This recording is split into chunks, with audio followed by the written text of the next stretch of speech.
let's say go onto the TikTok Creative Center and then click onto the inspiration and then click onto the top product, and now we will see that where do we end up. By default again it has wrongly selected Saudi Arabia. I'm not there. I'm going to select United States, and again for the last 7 days I will select last 30 days, and we'll see that these are the products and the broader categories, like in casual dresses, women's wear, women's underwear, and perfumes, beauty, personal care.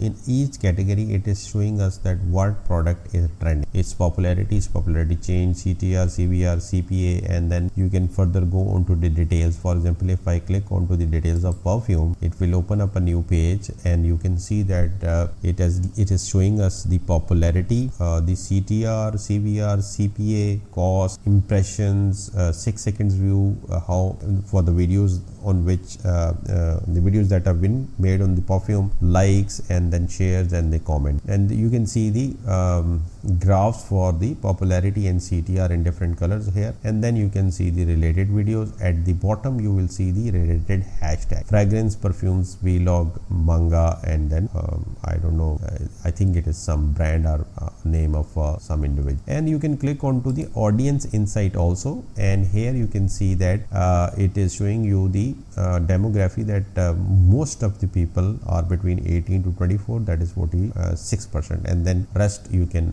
read for yourself. And for these people who were searching the perfume, their related interests are individual, electronics, sandbox games, loan services, and the other vehicles and transportation. So there are different I think the insights that the TikTok is providing, probably Google is also not providing that. So I would highly recommend that if you have a TikTok shop, or if you want to sell something on the TikTok, you should use these TikTok keyword insights and TikTok top product